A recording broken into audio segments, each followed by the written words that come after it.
Would के घोषणा पत्र 1854, जिसे भारतीय शिक्षा के इतिहास में एक महाधिकार पत्र के रूप में जाना जाता है, इसको आज हम पढ़ेंगे तथा जानेंगे। तो स्वागत है आप सभी का अभ्युदय क्लासेज यूपी पर। चलिए देखते हैं वुड की घोषणा पत्र 1854 की मुख्य सिफारिशें क्या क्या थी।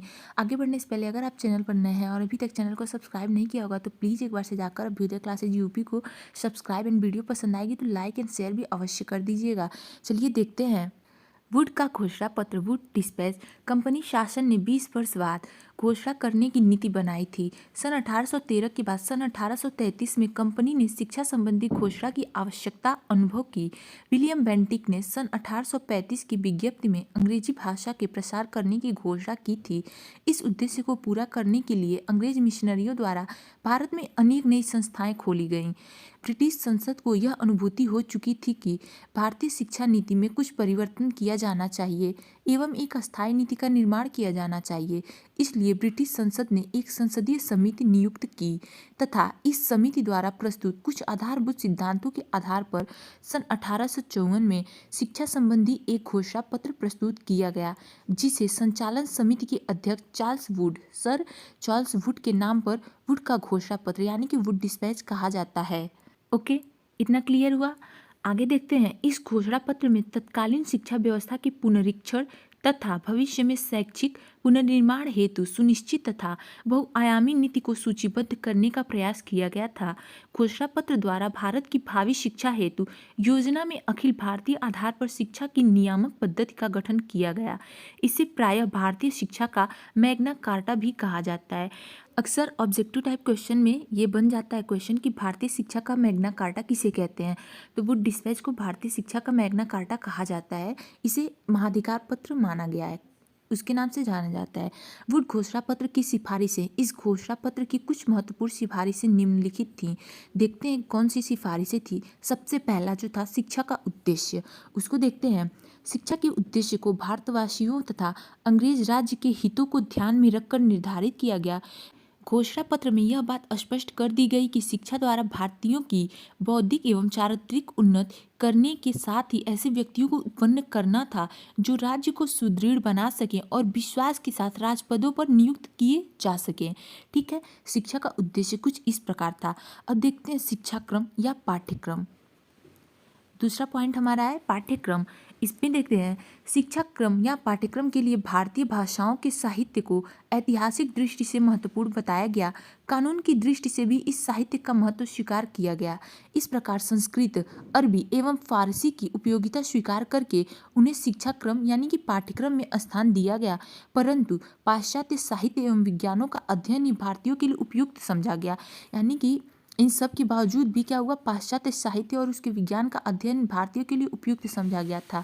ठीक है, इस आज्ञा पत्र में मैकाले की भांति भारतीय भाषाओं एवं भारतीय ज्ञान विज्ञान की निंदा तो नहीं की गई, पर निश्चय यही व्यक्त किया गया कि हम भारत में जिस शिक्षा का प्रसार करना चाहते हैं वह ऐसी शिक्षा है जिसका लक्ष्य यूरोप में कला, विज्ञान, दर्शन शास्त्र एवं साहित्य का प्रसार करना है। संक्षेप में यूरोपीय ज्ञान का प्रसार करना है। अब देखते हैं तीसरा पॉइंट हमारा शिक्षा का माध्यम। घोषणा पत्र में बताया गया कि देशी भाषाओं में पुस्तकों का अभाव होने के कारण अंग्रेजी को शिक्षा का माध्यम बनाना आवश्यक है। अंग्रेजी को शिक्षा का माध्यम बनाना आवश्यक बताया गया शिक्षा का माध्यम में। और परंतु यह बात स्पष्ट कर दी गई कि अंग्रेजी का माध्यम केवल उन व्यक्ति के लिए होगा जो इस भाषा का समुचित ज्ञान रखते हो और जो इसके द्वारा पाश्चात्य साहित्य एवं विज्ञान की शिक्षा प्राप्त कर सकें। अन्य व्यक्तियों के लिए शिक्षा का माध्यम देशी भाषाएं ही होंगी। ओके, इस प्रकार अंग्रेजी तथा देसी भाषाओं को शिक्षा का माध्यम स्वीकार कर लिया गया। देसी भाषाओं में आधुनिक ज्ञान विज्ञान के ग्रंथों का अनुवाद किया जाए, यह इच्छा भी व्यक्त की गई। ठीक है, यूरोपीय ज्ञान के प्रसार के लिए हम अंग्रेजी भाषा तथा भारत की देशी भाषाओं की ओर शिक्षा के माध्यम के रूप में देखते हैं और भारत के समस्त स्कूलों में उनको साथ साथ फलते फूलते देखने की हमारी अभिलाषा है। अब फोर्थ पॉइंट है हमारा लोक शिक्षा विभाग की स्थापना। इसमें देखते हैं, इसके बाद देखेंगे विश्वविद्यालयों की स्थापना। ये सारी पॉइंट एग्जाम में पूछे जाते हैं क्रम वाइज, तो इसे आप ध्यान में रखेंगे। फोर्थ पॉइंट लोक शिक्षा विभाग की स्थापना में देखते हैं घोषणा पत्र में आदेश दिया गया कि भारत के प्रत्येक प्रांत, बंगाल, मद्रास, बम्बई, पंजाब और उत्तर पश्चिम प्रांत में एक लोक शिक्षा विभाग स्थापित किया जाए। ये कहाँ कहाँ पे लोक शिक्षा विभाग स्थापित करने की बात की गई? बंगाल, मद्रास, बम्बई, पंजाब और उत्तर पश्चिम प्रांत में स्थापित किया जाए और उसका सर्वोच्च अधिकारी कौन हो? जन शिक्षा निदेशक या संचालक, डायरेक्टर हो। उसकी सहायता के लिए उप शिक्षा संचालक, निरीक्षक तथा सहायक निरीक्षक नियुक्त किए जाए। ओके। तथा प्रांत की शिक्षा की व्यवस्था एवं उसके संचालन का भार किस पर दिया जाए? शिक्षा संचालक यानी कि निदेशकों पर होगा, बताया गया इसमें। पांचवा पॉइंट हमारा विश्वविद्यालयों की स्थापना। इस पॉइंट में देखते हैं, घोषणा पत्र में कहा गया कि उच्च शिक्षा प्रदान करने के लिए कलकत्ता, बम्बई और यदि आवश्यक हो तो मद्रास तथा अन्य स्थानों में विश्वविद्यालय स्थापित किए जाएं। इन विश्वविद्यालयों का निर्माण लंदन विश्वविद्यालय को आदर्श मानकर किया गया। ठीक है।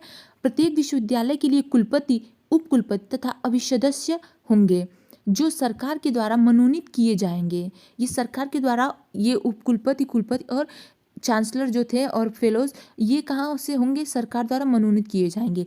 विश्वविद्यालयों में इंजीनियरिंग, कानून, देसी भाषाओं, संस्कृत, अरबी एवं फारसी की शिक्षा का प्रबंध करने के लिए विशेष रूप से उल्लेख किया गया। इस प्रकार घोषणा पत्र में प्राच्य भाषाओं के विकास की ओर समुचित ध्यान दिया गया, परंतु अंग्रेजी शिक्षा की मांग होने के कारण उनकी अपेक्षित प्रगति न हो सकी। ठीक है। अब छठा पॉइंट है क्रमबद्ध विश्वविद्यालयों की स्थापना। इसको देखते हैं, क्रमबद्ध विद्यालयों की स्थापना। इसके बाद कुछ और पॉइंट्स हैं, उसको भी शॉर्ट में एक बार समझ लेते हैं जल्दी से। उसके बाद हम वुड के घोषणा पत्र के मूल्यांकन पर जाएंगे, जिसके गुण अवगुण आदि पर चर्चा करेंगे, जो कि काफ़ी इंपॉर्टेंट है। तो पहले देख लेते हैं ये क्रमबद्ध विद्यालयों की स्थापना, फिर हम वुड के घोषणा पत्र का मूल्यांकन करेंगे, गुण दोष देखेंगे। अब देखते हैं इसमें घोषणा पत्र में संपूर्ण भारत में क्रमबद्ध विद्यालयों की योजना पर बल दिया गया। इस योजना का स्पष्टीकरण करते हुए घोषणा पत्र में अंकित किया गया कि शिक्षा का ढांचा इस प्रकार का हो जिसके आधार पर प्राथमिक विद्यालय हो और फिर middle school, high school, college एवं विश्वविद्यालय हो। अब यहाँ पर देखने योग्य बात है, पहले क्या है? प्राथमिक विद्यालय हो, फिर मिडिल स्कूल, फिर हाई स्कूल, फिर कॉलेज, फिर विश्वविद्यालय। और ये जो क्रम है इसको हम ऐसे लिखते हैं। ठीक, पहले यहाँ पे आप प्राथमिक विद्यालय लिख दिए, यहाँ पे पहले इसको एक बार इरेज करते हैं, फिर देखते हैं, क्योंकि ये पिछले बार एग्जाम में ये क्रम पूछा गया था। ठीक है, प्राथमिक विद्यालय हो गया, यहाँ पे इसे आप प्राथमिक विद्यालय समझ लेंगे थोड़ा सा। उसके बाद क्या क्या होता है? मिडिल स्कूल, यहाँ पे मिडिल समझेंगे, ऐसे बनाते हैं। फिर हाई स्कूल है, ठीक, यहाँ पे हाई स्कूल मानिए इसको, हाई स्कूल है, ऐसे हम इसका बनाते हैं स्ट्रक्चर। तो ये क्रम जो है ये किस प्रकार गया, ये पिछली बार ही अभी एग्जाम में पूछा गया था, तो इसे आप यहाँ पे ध्यान में रखेंगे। कितने स्टेप में है उसे भी ध्यान में रखेंगे, प्राथमिक, मिडिल, हाई, कॉलेज, फिर विश्वविद्यालय। अब देखते हैं सातवां पॉइंट, जन शिक्षा प्रसार। घोषणा पत्र में निस्यंदन सिद्धांत के अनुसरण किए जाने पर असंतोष प्रकट किया गया। अब निस्यंदन थ्योरी क्या है, इसे आप बताएंगे कमेंट बॉक्स में। अगर आपको नहीं पता होगा निस्यंदन थ्योरी क्या, तो उसकी भी आपको चैनल पर वीडियो मिल जाएगा, मैंने ऑलरेडी बता रखा है निस्यंदन थ्योरी के बारे में। ये भी बहुत ही इंपॉर्टेंट हमारा पॉइंट है, निस्यंदन थ्योरी। इसमें देखते हैं, असंतोष प्रकट किया गया और यह स्वीकार किया गया कि जनसाधारण की शिक्षा पूर्ण रूप से अवहेलना की गई थी। अभी तक कंपनी के अधिकारियों का ध्यान वर्ग विशेष की शिक्षा की ओर था और उसी पर राजकोष का अधिकांश भाग व्यय किया जाता था। अतः घोषणा पत्र में कहा गया कि जनसाधारण को व्यवहारिक एवं लाभदायक शिक्षा देने की व्यवस्था की जाए। ठीक है, ये जन शिक्षा प्रसार था और निस्यंदन थ्योरी हमारा जो है वो इसमें काफ़ी इंपॉर्टेंट, बहुत ज़्यादा इंपॉर्टेंट पॉइंट है, टॉपिक है, इसको आप ध्यान में रखेंगे। अगर नहीं पता होगा तो आप एक बार जाकर वीडियो चेक कर लीजिएगा, मैं लिंक भी अगर आप चाहेंगे तो डिस्क्रिप्शन में दे दूंगी। ठीक है, अब देखते हैं हमारा आठवां पॉइंट है सहायता अनुदान प्रणाली। ये भी बहुत पूछे जाने वाले प्रश्न है, सहायता अनुदान। ठीक है, इसको देखते हैं। पद्धति जन शिक्षा प्रसार की योजना तो उत्तम थी, परंतु उसे कार्यान्वित करने के लिए कंपनी को अत्यधिक धन व्यय करना पड़ता था। अतः घोषणा पत्र में सहायता अनुदान का सुझाव दिया गया। अब ये पूछता है कि सहायता अनुदान का सुझाव कब दिया गया, तो इसे आप ध्यान में रखेंगे। इस पद्धति के से चिर परिचित होने के कारण भारतीयों को इसे स्वीकार करने में किसी प्रकार की आपत्ति नहीं थी। इससे शिक्षित एवं धनी वर्गों का उदारता एवं प्रयासों को प्रोत्साहन प्राप्त हो सकता था और शिक्षा की तीव्र प्रगति भी संभव थी। प्रत्येक प्रांतीय सरकार सहायता अनुदान संबंधी कुछ नियम बनाए और सहायता अनुदान उन्हीं शिक्षा संस्थाओं को दिया जाए जो निम्नांकित शर्तों को स्वीकार करें। अब देखते हैं वो शर्त कौन कौन से थे। यहाँ पर आप देख सकते हैं, पहला क्या था, विद्यालय में बिना किसी भेदभाव की अच्छी और धर्मनिरपेक्ष लौकिक शिक्षा देना। दूसरा, विद्यालय का स्थानीय व्यक्तियों की प्रबंधकारिणी समिति के द्वारा कुशलतापूर्वक संचालन किया जाना। तीसरा, विद्यालय के विद्यार्थियों से शुल्क के रूप में कुछ धन लेना। ओके, अब है चौथा, विद्यालय के प्रबंधकों द्वारा सरकारी निरीक्षण तथा सहायता अनुदान संबंधी नियमों का पालन किया जाना। ठीक है, उतना समझ में आया। अब देखते हैं, घोषणा पत्र में उल्लेख किया गया कि प्रांतीय सरकारें इंग्लैंड की सहायता अनुदान प्रणाली का अनुसरण करें और शिक्षकों के वेतन, छात्रवृत्तियों, पुस्तकालयों, वाचनालयों, प्रयोगशालाओं, विज्ञान एवं कला कक्षाओं तथा भवन निर्माण आदि के लिए अलग अलग अनुदान देने की व्यवस्था करे। अनुदान सब प्रकार के विद्यालयों को दिया जाए। इस अनुदान प्रणाली को अपनाकर व्यक्तिगत विद्यालयों की वृद्धि होगी और कुछ समय पश्चात उनकी संख्या इतनी हो जाएगी कि सरकार स्कूलों को चलाने के व्ययभार से क्या होगी, मुक्त हो जाएगी। ठीक है, अब देखते हैं 9वां पॉइंट, अध्यापकों का प्रशिक्षण, फिर स्त्री शिक्षा भी देखेंगे। 9वां पॉइंट है अध्यापकों का प्रशिक्षण। वुड के घोषणा पत्र द्वारा कंपनी के संचालकों ने यह इच्छा व्यक्त की कि इंग्लैंड के ढंग पर भारत के प्रत्येक प्रांत में अतिशीघ्र प्रशिक्षण विद्यालय निर्मित किए जाएं। ठीक है, औसत छात्र इंजीनियरिंग तथा कानून आदि में भी प्रशिक्षण की व्यवस्था की जाए। संचालकों ने यह भी आशा प्रकट की कि छात्राध्यापकों को छात्रवृत्तियां एवं शिक्षकों को अधिक वेतन देकर शिक्षा विभाग को उतना ही आकर्षक बनाया जाए जितने कि अन्य राजकीय विभाग थे। ठीक है, ये पॉइंट भी समझ में आया। अब देखते हैं 10वां पॉइंट हमारा, स्त्री शिक्षा। स्त्री शिक्षा के बारे में क्या था इस घोषणा पत्र में। घोषणा पत्र में स्त्री शिक्षा के लिए धन देने वाले व्यक्तियों की सराहना की गई और आदेश दिया गया कि उदारतापूर्ण नीति का अनुसरण करके उनको इस परम पुनीत कार्य के लिए अधिक प्रेरणा यानी कि मोटिवेट किया जाए, दी जाए। यह भी कहा गया कि स्त्री शिक्षा के विद्यालय को सहायता अनुदान दिया जाए। ठीक है, अब है 11वां पॉइंट, व्यावसायिक शिक्षा। इसके विषय में घोषणा पत्र में क्या कहा गया उसको देखते हैं। घोषणा पत्र में व्यावसायिक शिक्षा की ओर संकेत करते हुए लिखा गया कि ऐसे कॉलेजों और स्कूलों का निर्माण किया जाए जिनमें भारतीय विभिन्न व्यवसायों की शिक्षा प्राप्त कर सकें। व्यावसायिक शिक्षा को प्रोत्साहन करने में संचालकों के 2 उद्देश्य थे। पहला, इस शिक्षा को प्राप्त करके बेकार व्यक्ति कार्य में लग जाएंगे, ठीक है, और सरकार का आभार मानेंगे। दूसरा, व्यावसायिक विद्यालयों की स्थापना से भारतीयों का हित भी संभव होगा और सरकार को राजनिष्ठ भी मिल जाएगा। ठीक है, अब अगला पॉइंट है हमारा, नेक्स्ट पॉइंट, प्राच्य साहित्य को प्रोत्साहन। ये देखते हैं, घोषणा पत्र में प्राच्य साहित्य को प्रोत्साहन देने के लिए सिफारिश की गई। यह सुझाव दिया गया कि पाश्चात्य साहित्य एवं विज्ञान की पुस्तकों का भारतीय भाषाओं में अनुवाद कराया जाए। इसके अतिरिक्त देसी भाषाओं में पुस्तकें लिखवाई जाए और लेखकों को सुंदर पुरस्कार भी दिए जाए।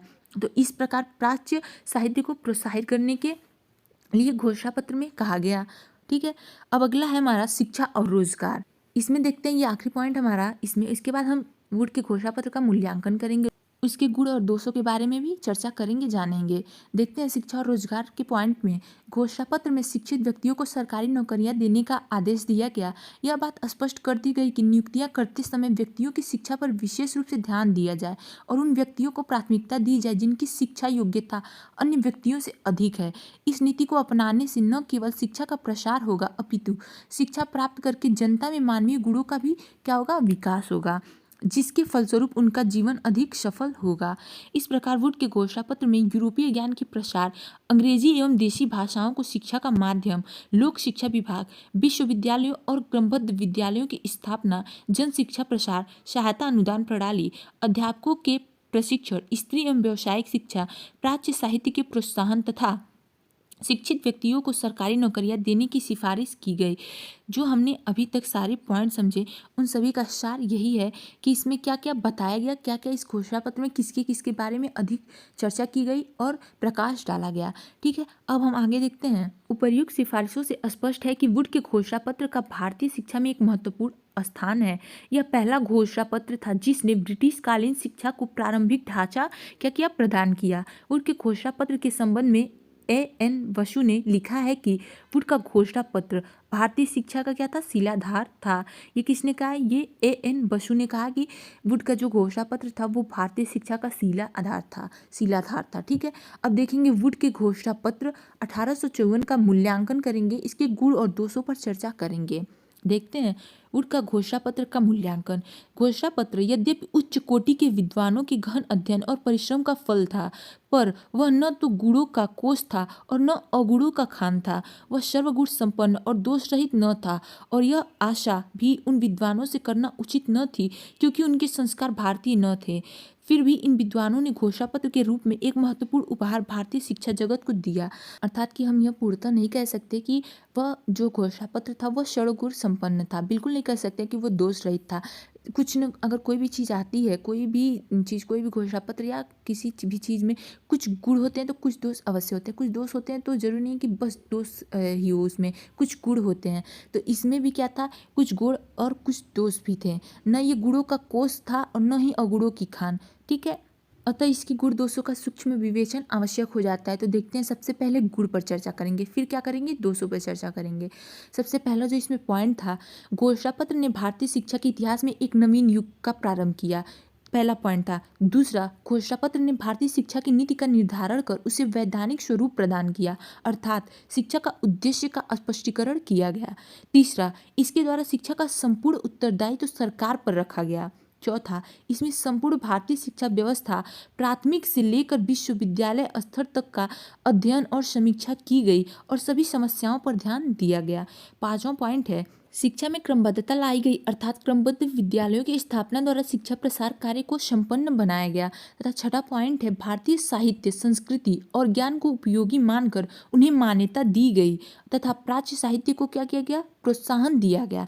अब सातवां पॉइंट देखते हैं। ब्रिटिश शासन के अंतर्गत प्रत्येक प्रांत में शिक्षा का प्रशासनिक ढांचा तैयार किया गया। शिक्षा संचालक यानी कि निदेशक, उप संचालकों और निरीक्षकों की नियुक्ति की गई और प्रत्येक में शिक्षा विभाग स्थापित किया गया। आठवां पॉइंट है, शिक्षा को सार्वजनिक स्वरूप देकर निस्यंदन सिद्धांत जो था, जो मैकाले की देन थी, को समाप्त यानी कि अस्वीकृत किया गया।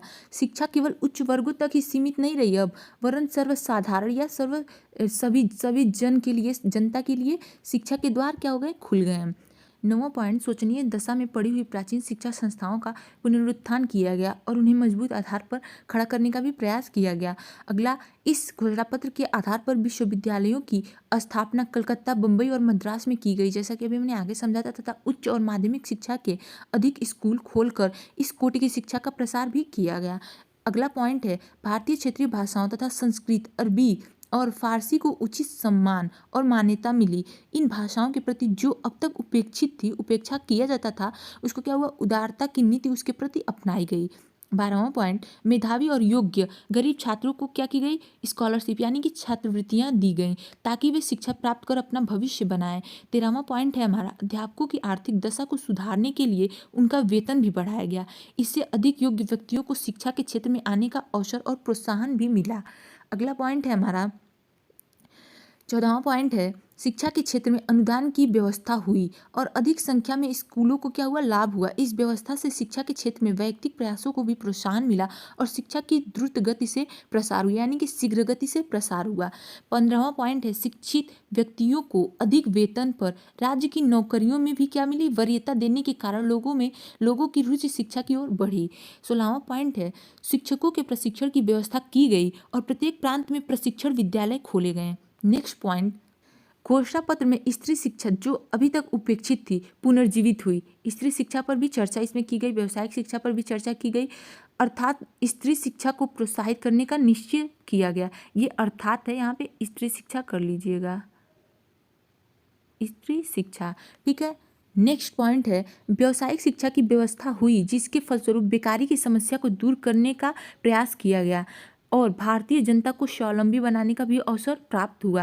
व्यावसायिक शिक्षा की बात की गई, जिससे क्या हुआ, जो बेकारी थी, बेरोजगारी थी, उसकी समस्या को दूर करने का प्रयास किया गया और भारतीय जो जनता थी उसको आत्मनिर्भर स्वावलंबी बनाने का अवसर भी प्राप्त हुआ। और आखिरी पॉइंट है हमारा इसमें गुण में, लॉर्ड डलहौजी ने क्या कहता है, वुड के घोषणा पत्र की सराहना की और उसे भारतीय शिक्षा के इतिहास में दूरदर्शी और साहसिक प्रयास भी कहा था। ओके, तो ये थे हमारे वुड के घोषणा पत्र के गुण। अब हम चर्चा करेंगे वुड घोषणा पत्र के अवगुण के बारे में, डिमेरिट्स के बारे में। वुड का घोषणा पत्र जहां एक और भारतीय शिक्षा व्यवस्था के लिए वरदान सिद्ध हुआ, वहीं उसमें अनेक दोष भी प्रकट हुए, जिनके कारण भारतीय शिक्षा को हानि पहुंची। अतः घोषणा पत्र की प्रमुख दोषों की समीक्षा की भी आवश्यकता है। पहला पॉइंट देखते हैं इसमें। यद्यपि सैद्धांतिक रूप में तो घोषणा पत्र ने शिक्षा को व्यापक दृष्टिकोण प्रदान किया, परंतु व्यवहारिक रूप में उसका उद्देश्य केवल जीविकोपार्जन ही रहा है। ठीक है। दूसरा पॉइंट है हमारा, वुड का घोषणा पत्र पक्षपात युक्त शैक्षिक नीति पर आधारित था। तीसरा, इस घोषणा पत्र में नैतिक एवं धार्मिक शिक्षा प्रदान कर दी गई थी, जिसके कारण भारतीय संस्कृति को आघात पहुंचा और पूरी भारतीय शिक्षा पद्धति का क्या हुआ, ढांचा हिल गया। ओके। और चौथा पॉइंट है हमारा, शिक्षा परीक्षा केंद्रित बन गई, अर्थात परीक्षा का स्थान क्या हुआ, इसमें सर्वोपरि हो गया। पांचवा पॉइंट है, वुड के घोषणा पत्र में भारत के साहित्य को उपेक्षापूर्ण दृष्टि से देखा गया। अगला पॉइंट, माध्यम के रूप में अंग्रेजी भाषा को अत्यधिक महत्व प्रदान किया गया। ठीक है। इसके परिणाम स्वरूप क्या होगा, प्राचीन व भारतीय भाषाओं का महत्व नगण्य हो गया, जिससे पाश्चात्य सभ्यता के प्रचार को बल मिला तथा प्राच्य साहित्य का क्या हुआ, महत्व कम हो गया। अब नेक्स्ट पॉइंट है, नौकरी प्राप्त करने का अंग्रेजी शिक्षा को एक साधन मात्र, शिक्षा का मुख्य उद्देश्य क्या बना दिया गया, अंग्रेजी शिक्षा को बना दिया गया। ओके। नौकरी प्राप्त करने का एक जरिया हो गया ये, कि आप अंग्रेजी जानेंगे तब आप नौकरी प्राप्त कर सकेंगे। इस प्रकार के कुछ और देखे गए। आठवां पॉइंट है, घोषणा पत्र के अनुसार प्रांतों में शिक्षा विभागों की स्थापना के फलस्वरूप शिक्षा पर सरकारी नियंत्रण का शिकंजा कस गया। शिक्षा मशीनी प्रक्रिया के समान हो गई, उसके लचीलेपन और स्वच्छंद गति में पर्याप्त कमी आ गई। और हाँ, अगर अभी तक आपने चैनल को सब्सक्राइब नहीं किया तो एक बार जाकर चैनल को अवश्य सब्सक्राइब कर दें। वीडियो को अभी तक लाइक नहीं किया होगा तो लाइक एंड शेयर भी एक बार अवश्य कर दें। नौवां पॉइंट देखते हैं आगे, धार्मिक शिक्षा की उपेक्षा के कारण भारतीय आध्यात्मवाद का विकास अवरुद्ध हो गया और वह अंधकार की गर्त की ओर तेज गति से बढ़ता गया। 10वां पॉइंट है हमारा, व्यवहारिक रूप में व्यावसायिक शिक्षा नगण्य रही, उसका उद्देश्य नौकरी पाना रहा, न कि भारतीयों को स्वावलंबी बनाना। नेक्स्ट, विश्वविद्यालयों का स्वरूप भारतीय न होकर अंग्रेजी था। सीनेट के सदस्यों के शासन द्वारा मनोनीत किए जाने के फलस्वरूप उच्च शिक्षा पर पूर्ण सरकारी आधिपत्य हो गया। नेक्स्ट, पत्रक में प्राच्य साहित्य और संस्कृति के लिए मैकाले की भाषा का प्रयोग नहीं किया गया था, परंतु भावनाओं में अधिक अंतर नहीं था। पत्रक के अनुसार शिक्षा का मूल उद्देश्य पाश्चात्यवादी ज्ञान का प्रसार ही था। जैसा कि मैकाले ने साफ साफ भाषाओं में स्पष्ट कह दिया था। इसमें क्या किया गया, पत्रक जो था उसमें प्राच्य साहित्य और संस्कृति के लिए मैकाले की भाषा का तो प्रयोग नहीं किया गया, जो मैकाले ने कर दिया गया था उस प्रकार का कुछ नहीं कहा गया, कोई प्रयोग नहीं किया गया, परंतु भावनाओं में ज़्यादा कुछ अंतर नहीं दिखा, स्पष्ट था। पत्रक के अनुसार शिक्षा का मूल उद्देश्य क्या था, पाश्चात्यवादी ज्ञान का प्रसार करना था।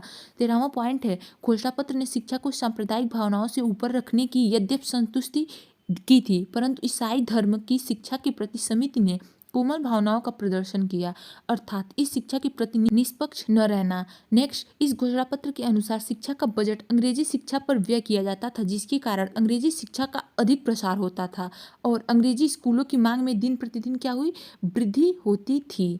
नेक्स्ट, वुड का घोषणा पत्र भारतीय शिक्षा के क्षेत्र में अब तक चले आए असंतुलन को दूर न कर सका, यानी कि असमर्थ रहा। अनुदान केवल उन्हीं को मिलता था जो 50% व्यय की स्वयं व्यवस्था करते थे। कितने प्रतिशत, 50%। नेक्स्ट पॉइंट है, शिक्षा ज्ञान के लिए नहीं वरन परीक्षा में उत्तीर्ण होकर नौकरी पाने का माध्यम बनकर रह गई।